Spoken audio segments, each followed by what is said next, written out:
времени суток. Очередной ножик готов. Конструкция не выпрыгивает.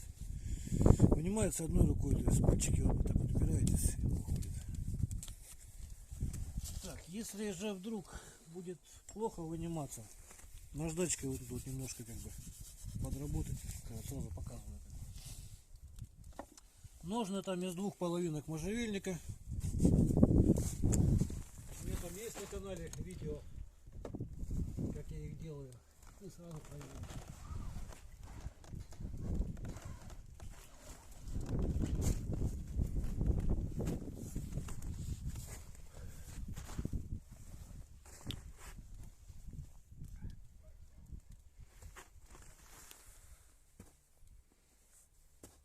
Полный рост покажи. Ни за что не держусь, просто показываю. Все ровненько. Это вот березка сухая. Просили. Так вот, говорят, что дорого нож. Вот просто покажу, что так мало кто проверяет. Ножи бывают ломаются.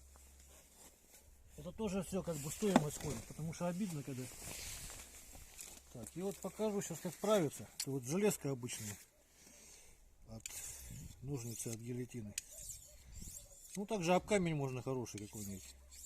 В зависимости от затупления гридность выбираете по плоскости со стороны дола, то есть вводите вот так вот. С этой стороны, вот со стороны линзы. Ой. Это значит просто об кожу, вот, прям об ножны можно эти же. Так. Далее покажу вот, это вот урок лося. Видно, да, как стригается?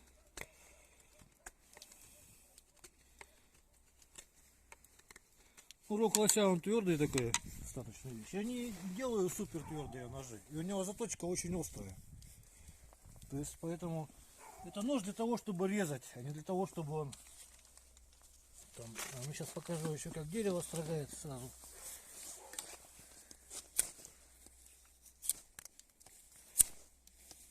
Видно, да, вес очень ровненький. Можно регулировать глубину строгания. Сухая береза. Такая вот она по коже. Это сухая шкура, хвост, бычий хвост.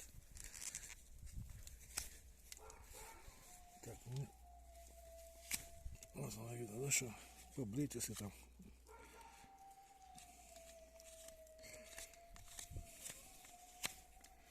Примерно как режет. Вот, и газетки покажу.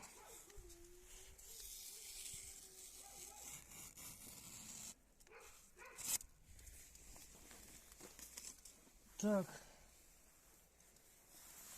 И вот это вот состав покажу. Это вот на канале Фил Романов посмотрел состав. Это баллистол домашний, сам делал.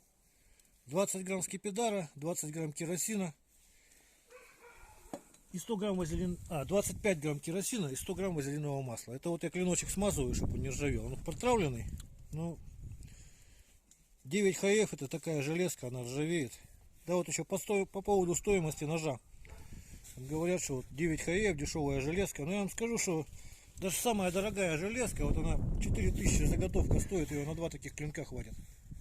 То есть, а ножи из нее получаются там по 60, по 70, по 100 тысяч рублей. Но я не умаляю там это достоинство, как бы. Я понимаю, сколько там труда вложено. Здесь тоже вот, ну, посмотрите на моем канале, сколько там, когда вот ножи ковал, как я ножны делал, сколько на это времени уходит и средств. Ну и плюс там вот бывает такое, что вот, ну, клинок ломается, это ладно. Бывает такое, что клинок выдерживает, а потом, когда нож полностью сделаешь, подтягиваешься на нем, а он раз и сломался. Но это как бы тоже, да, вот столько трудов потрачено, и все зря, как бы, впустую. Так что, ну, войдите в положение, это все стоимость ножа ходит. Ножны из двух половинок можжевельника. Клинок сюда приятно пахнет. Да, кстати, этим же составом, вот домашним баллистолом, ножны тоже вот надо смазывать, рекомендую. Ну, как любая кожа, она нуждается в смазке. И это раньше как косметическое средство считалось, баллистол. Это Фил Романов его как бы этот формулу дал. Как в домашних условиях можно приготовить. Ну вот я так и готовлю его. Покупать дорого сильно. То есть вот взяли, смазали его, кожу, клинок. И получается, что он у вас не ржаветь не будет, и кожа, получается, не будет влагу себя впитывать. В общем, примерно так. Всего доброго, до свидания.